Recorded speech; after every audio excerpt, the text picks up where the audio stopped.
Oui, c'est un peu normal en fait. Je suis plus dans la boucle. Il risque pas de faire quoi que ce soit. Faudrait que les chiffres ne commencent pas à synchro. Oui. Oui, puis là, de toute façon, enfin, même s'ils commencent tous ensemble, hein, impossible de cliquer sur les 6. Donc, puis au pire, et c'est pas si grave que ça au final. Parce sur le principe, je veux que les joueurs, les gens qui participent, choisissent leur numéro en gros. Enfin, et la main dessus pour que ce soit pas du vrai aléatoire. Donc, je vais laisser choisir comme ça, valider ou pas le ticket, et puis derrière, effectivement, ce sera pas les numéros qui sont tirés qui seront pris en compte, mais le plus proche en fait. Donc, je veux pas trop qu'il y ait 50 000 personnes qui choisissent 100 000, par exemple, ou 200 000, ce serait un peu idiot, mais tant pis, ce serait le premier du lot qui gagne. Là, dans mon truc, il y a une connerie, c'est que j'ai pas le lien entre les deux. Donc là, j'ai bien la sélection du TN BTN doit se faire, sinon il disparaîtra pas. Par contre, j'ai pas l'info. J'ai pas l'info.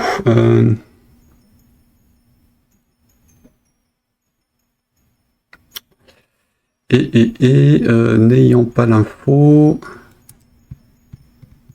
il faut que je remonte en fait dans l'arborescence du DOM.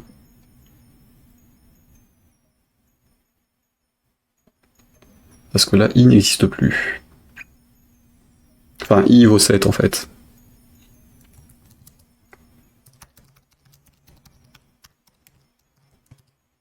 Démonstration. Enfin, s'il existe encore, I vaut 7.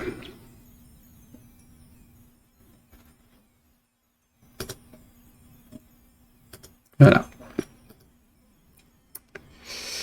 Voilà, voilà. Et donc, alors pourquoi il fait une erreur derrière, je ne sais pas, mais I vaut 7. Donc c'est normal. Par contre, donc ça, on va dire this.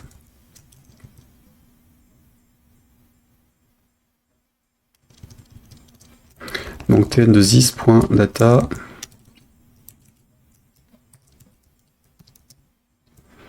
.data de i.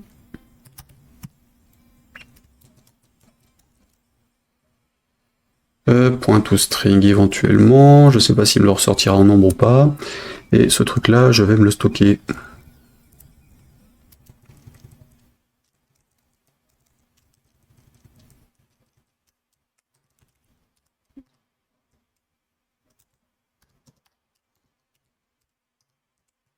On triche comme on peut. Alors F5.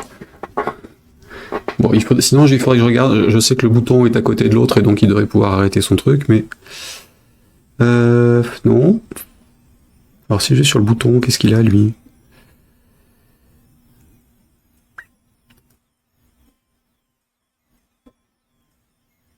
Il a le events.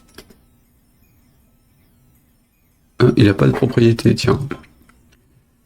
This, ah bah non, là je suis plus sur le... Oui, c'est effectivement, décidément. Hop. Donc toi tu dégages, c'est data machin que je cumule avec l'autre. Donc je lui mets ça, et sur le clic, je déclenche ce truc. Hop, F5, cette fois-ci ça doit être bon.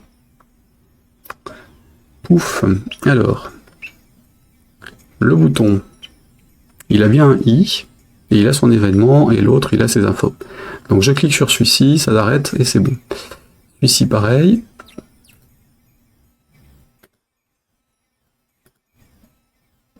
Voilà. Donc ça, ce sera mon ticket numéro 024 071.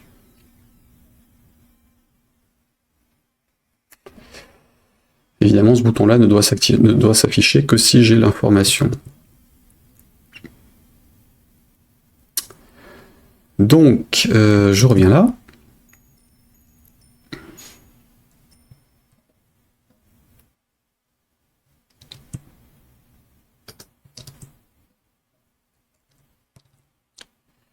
Mais clairement, les polices, là, elle est pas géniale. Il faut que je les mette les uns à côté des autres pour pas que je les mette en colonne. Enfin, si, il faut que je les laisse en colonne, mais qu'ils soient collés l'un à l'autre.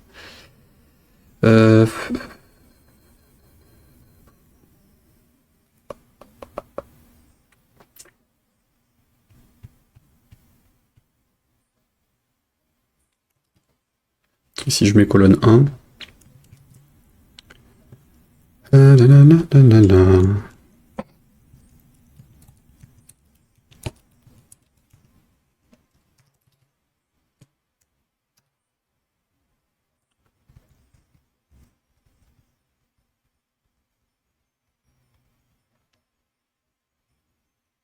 toute façon, c'est trop rapide. Donc on va laisser 2. Et on va ralentir le truc. Donc on va dire 100 millisecondes, 10 changements. Même 5 changements par seconde, c'est suffisant, hein, normalement. On est où, là?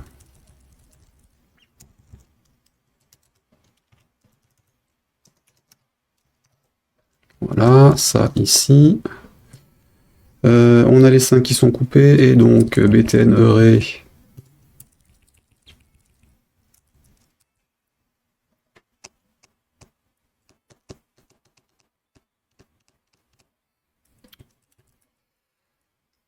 Mettons que je rajoute un champ masqué pour ça.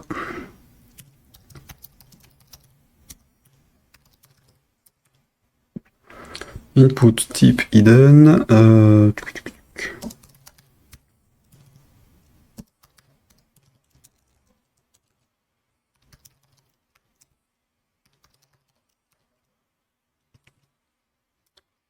Ça.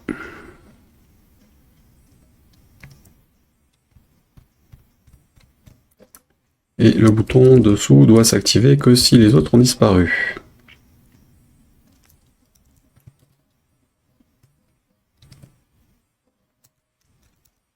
Déjà, je vais remettre ça sur les boutons. Ça...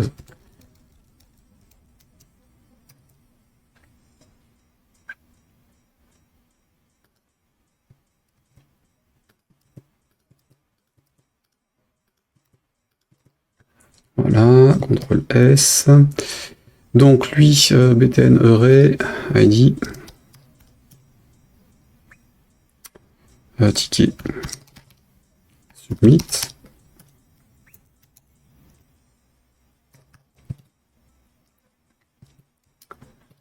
Mon ticket submit par défaut, il sera masqué, donc si je trouve... Alors déjà, c'est si je trouve le ticket submit, hein, tout simplement. Il n'y a pas de raison qu'il soit dans d'autres pages. Déjà celui-ci, donc... CTRL C, ça, hide. Je ne l'active que si j'ai plus aucun bouton de déclencher. Ou plutôt si j'ai plus aucun chiffre d'actif. Donc là, je vais refaire une boucle. For pouf, for i, pareil en fait. Hein.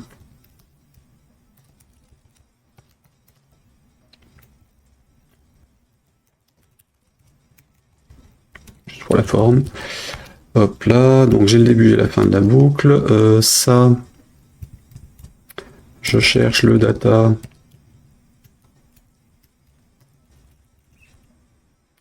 NB égale 0.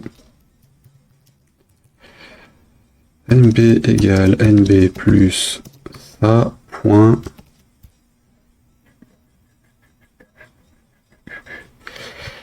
Point on-off.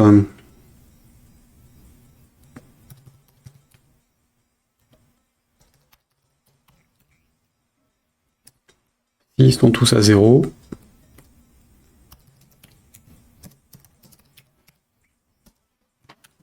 À ce moment-là, on a bouclé, donc...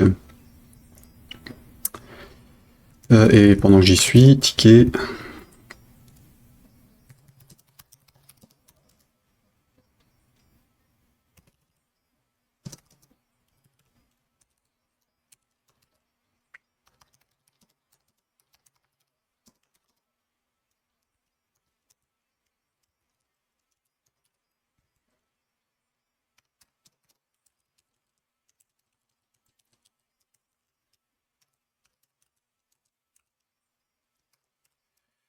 Donc, mon tn.data et l'autre c'est tn.value.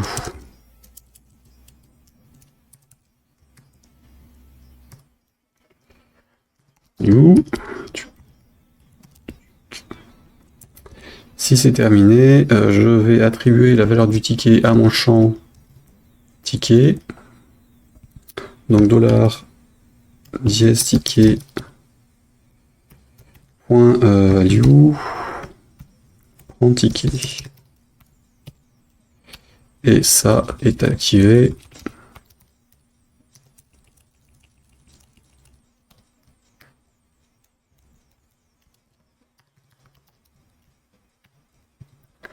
Qu'est-ce que ça donne? Hop là.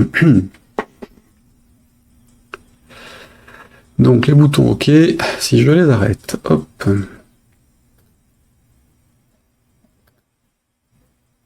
On va essayer un 3.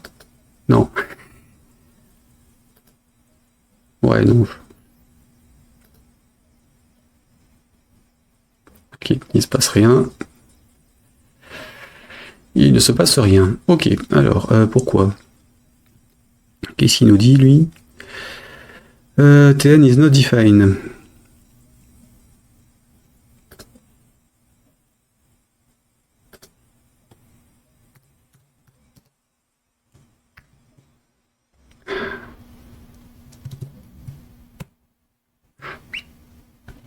Il est loin le temps où on pouvait utiliser des variables sans faire un var, un let ou un const.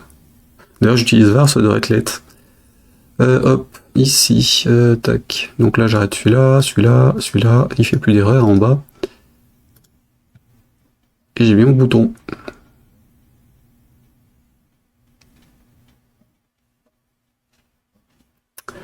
Est-ce que mon ticket a bien son numéro ou pas? 7, 2, 2, 5, 8, 1, oui.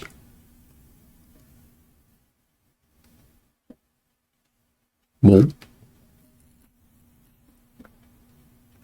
Donc je mets un retry et un submit. Alors déjà les boutons comme ça, j'aime pas leur look, hein. Ils sont trop collés.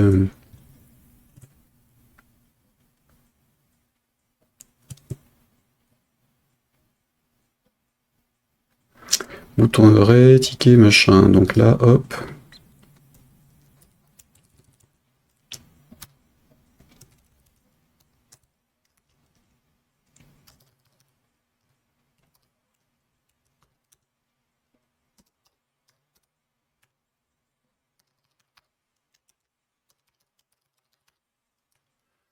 BTN retry. Pas d'icône.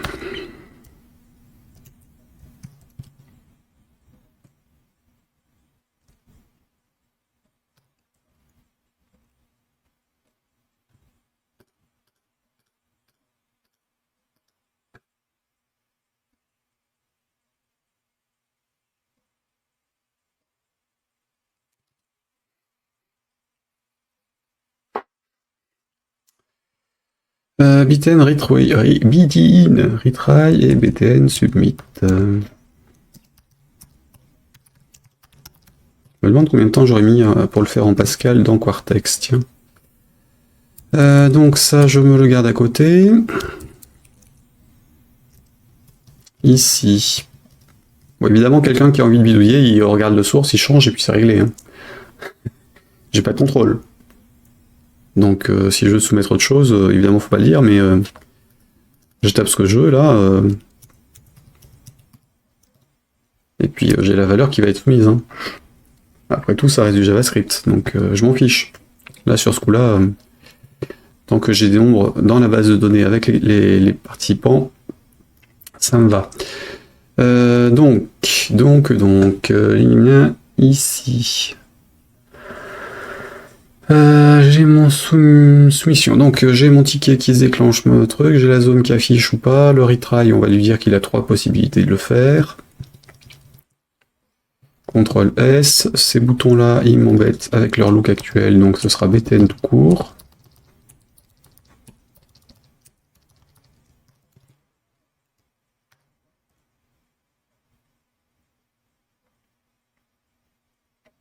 Qui est un peu illisible en mode sombre. Est-ce que ça donne quelque chose en mode clair? C'est pas mieux, d'accord. Ah oui, c'est vrai qu'eux, ils ont changé tous les styles, en fait.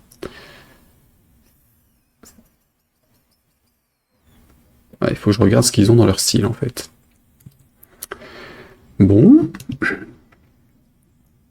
Donc, Le retry, donc le semi-ticket, on masque. Ensuite, si j'ai ça, c'est que j'ai aussi le retry.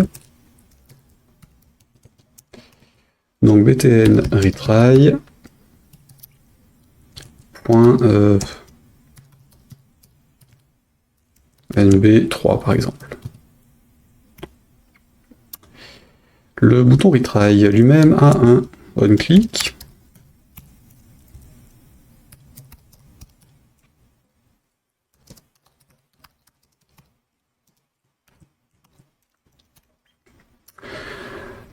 Si on clique dessus et qu'il lui reste du temps, donc this.data de nb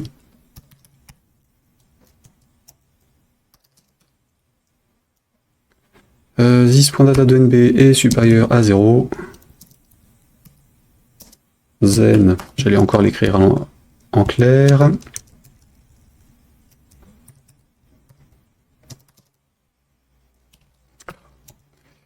virgule ça moins 1.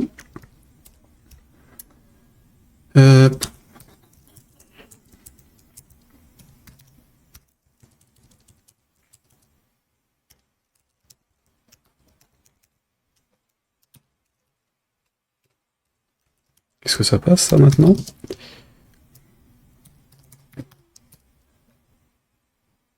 Ouais. Oui, comme quoi je suis pas le seul à utiliser var, const.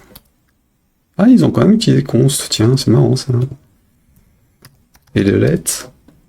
Ah bah, il y a les trois. Bon, bah, c'est festif, restons sur var par habitude. Hein. Alors, hop, j'ai mon var de la variable nb que j'affecte tout de suite avec le... Non, je vais le faire proprement quand même. J'ai pas envie de mélanger tout, c'est lisible, c'est pas... Alors ça fait très développement web, mais j'ai pas envie. Hop. Notez le côté, je casse un peu le développement web. Hein. Alors, ou plutôt les habitudes de programmation de certains qui rendent les choses illisibles. Donc, le nombre est récupéré. S'il est supérieur à 0, à ce moment-là, je peux le décrémenter et je fais ma boucle sur les boutons pour dire tu repars.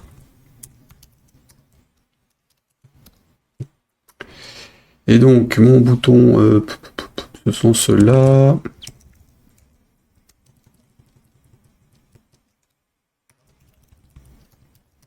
Donc, les boutons .fill-in et les tn de i.data de on-off égale 1. Je relance le truc. Je réactive les boutons. Et si je réactive, évidemment, je remasque la zone dans laquelle je suis.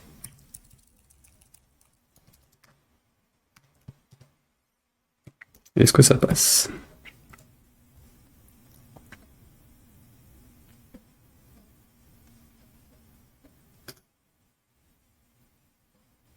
Ça me chagrine cette histoire de longueur là.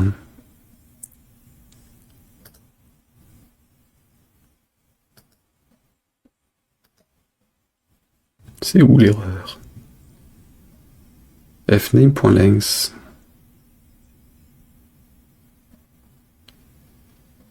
Ah! Oh punaise! Oui, il considère que je suis en bouton submit. Ok, saleté. Non, mais c'est pire même. C'est même pire que ça en fait.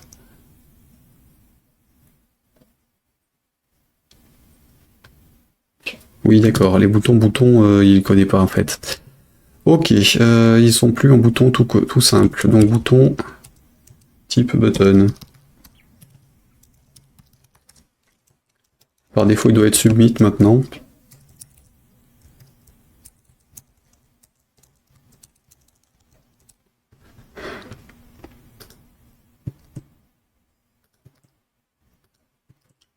Et lui, pareil, il faut pas que tu me soumettes le formulaire à cet endroit-là, sinon tu fais une recherche du contenu du formulaire et comme les autres, ça plante.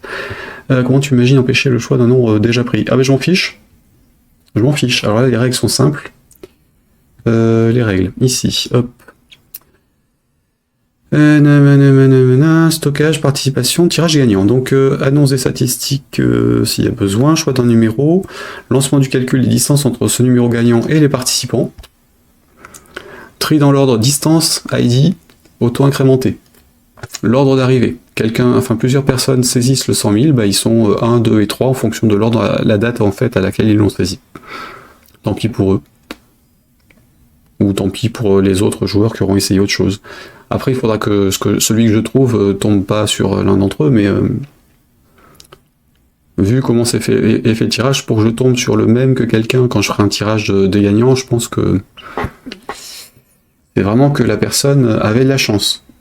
Et le mérite, son passe pour le Delphi Summit. Enfin, je pense.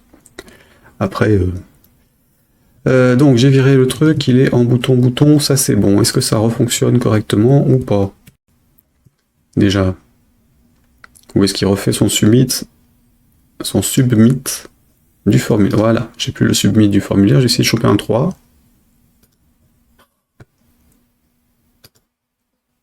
3.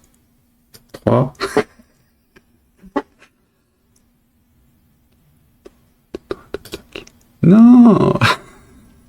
C'est pas du jeu. J'ai pas réussi. Retentons. Ah, je le fais que pour un. C'est pas de bol. Et il redéclenche pas le truc. Donc lui, oui, alors lui il marche pas. Hein. Donc invalide left hand, side, in assignment. Ok. Le hide, donc ne fonctionne pas, ça plante avant. Ici, NB récupère le nombre d'éléments de lui-même. This.data de NB prend...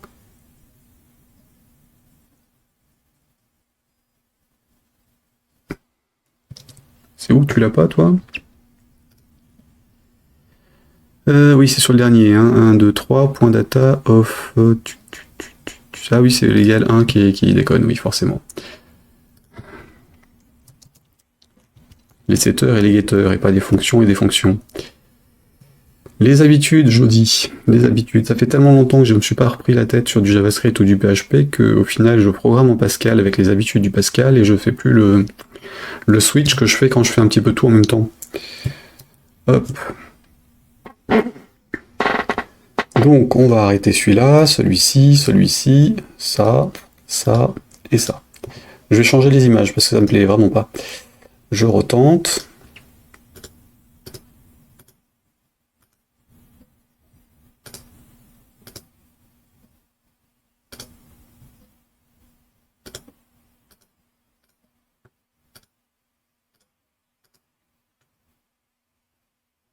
Dernière tentative. Pour un numéro qui me plaise. Sauf qu'il garde le bouton. Donc, tac. Ici, donc si on est sur retry supérieur à 0, on permet de faire le truc. Là, il peut plus. Ok. Donc, tac. Et donc ça, évidemment, c'est que si on est supérieur à 0.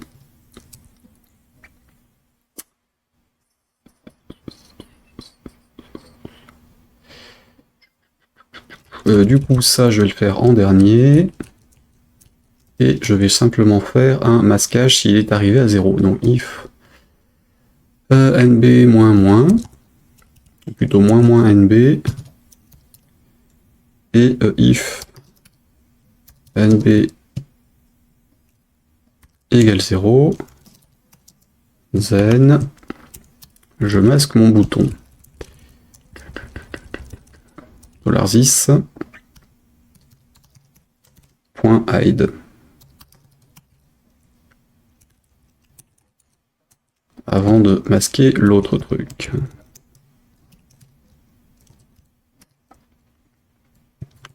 Hop. Le problème c'est qu'il y a plein de boutons. 4, 5 et 6. Retry. Donc le deuxième. Le troisième essai. Alors ça veut dire qu'il y en a un de trop sur le bouton en fait. Voilà. Donc le troisième essai en fait c'est deux redémarrages après un essai. Hop, tac. Donc je laisse deux redémarrages possibles. Au tirage,